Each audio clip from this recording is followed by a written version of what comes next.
Welcome back to Take a Bow. We're talking to 14-year-old cultural entrepreneur Justin Kantor. Justin, some of the crowd was just shouting suggestions to me as to what questions to ask, and someone said, "What do you do in your spare time?" I introduced you as a student. Are you really a student? Do you go to school? Yes. And you go to Kentsville Middle School. Mm-hmm. What is the response of your peer group to the hip key and to your notoriety? Well, after the newspaper article, I've had several, or more than several responses, and like sometimes I'll see people from last year just recently, and they'll comment on it. So that's really been a good feeling, and because it was really a good experience, because it was funny seeing myself on the front page of the paper in my own home. So it's really, I never thought I would get this far in the beginning. Well, you're admirably modest. The one thing that the folks should know is that you have a great and a deep appreciation for all sorts of music, mm-hmm. and that part of your ambition is to include coverage of different types of music in the hip key. Do you want to elaborate on that? Yeah.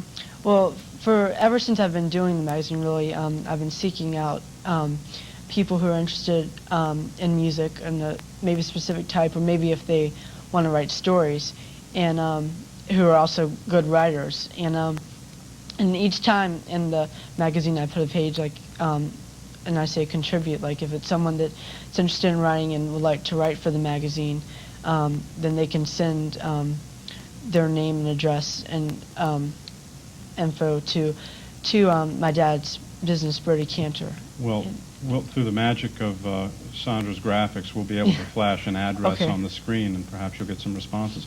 And you are interested in people's points of view about everything from classical to country western. Yeah, and I also look for writers that maybe do something besides music, like social issues, like the Facts for Families, which I do, or maybe environmental topics, or just anything really that can relate to it in any way.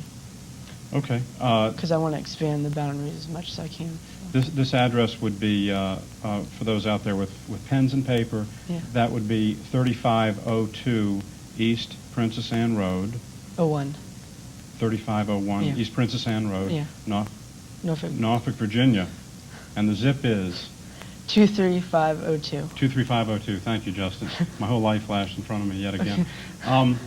Tell us something about I introduced you as a theatrical performer. Mm-hmm. You've got some solid credentials in musical theater and theater as well. Tell us about that.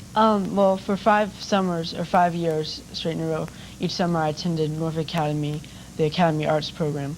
And they offer just a diverse selection of classes, anywhere from like painting to musical theater to vocal classes, clay making, just all kinds of things.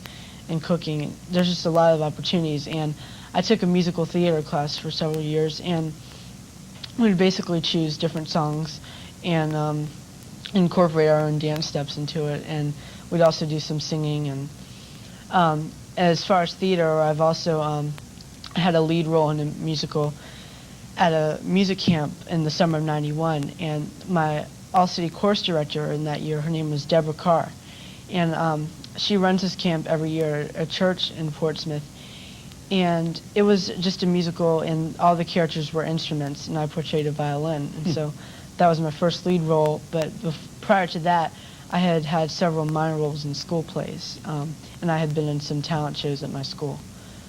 Okay. The influences on you, your mom, Elaine, is a writer, and your dad is a painter, Mike, and your sister, Melanie, contributes her artwork to issues of the hip key. Yeah.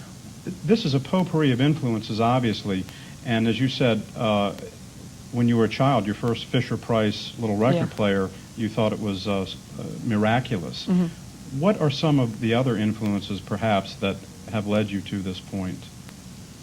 Well, you know, art, I think, is, like, it kind of ties in with music in a way, because, like, packaging and designing of music products is a very important thing, like in retail, and because, you know, some people, you know, they may want to buy the record, like, or CD, like, if it's an attractive design and packaging. I'm really into, like, not just painting, but I'm not a painter myself, but I like different designs and different types of fonts, writing, which I really like to do myself, even like calligraphy, things like that. And so I wanted to have also maybe like from a younger perspective, because my sister is almost 7, and so it's just neat, I think, to get people of all ages and all interests involved.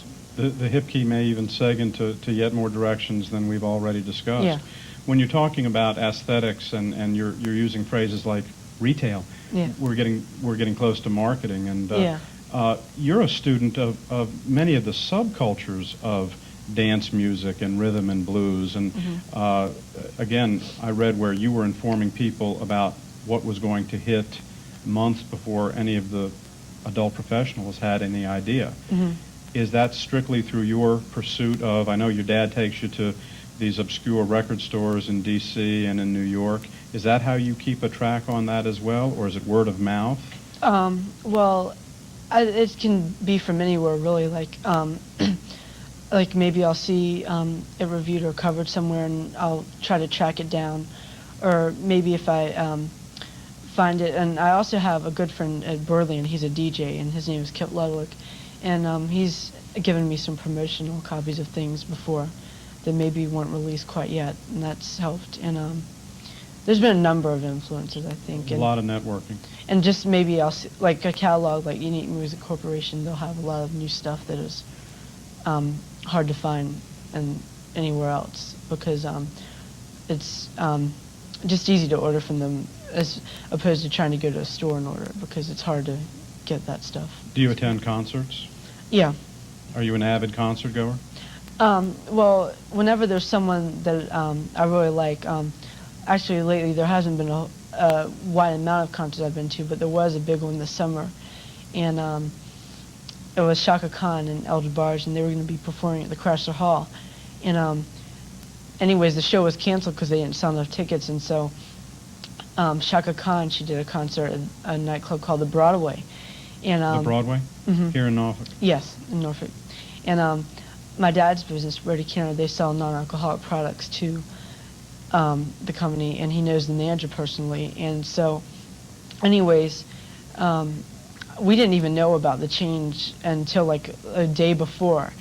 And the guy called us, his name is Bob, he works there, the manager, and he told us that if we came down there, maybe we'd get a chance to meet her at the rehearsal. And so we went there, and I didn't think it would really happen, but I got a chance. I mean, I'm going to have to interrupt you Okay. only because we've got a great story here. Okay. We have to cut away for another break, and I want all of our Okay. rapt audience members at home to be sure and come back, because Okay. we want to hear about Shaka Khan. Okay. But we're going to cut away from a break, for a break. We're with Justin Kantor. This is Take a Bow. Please come back. Thanks.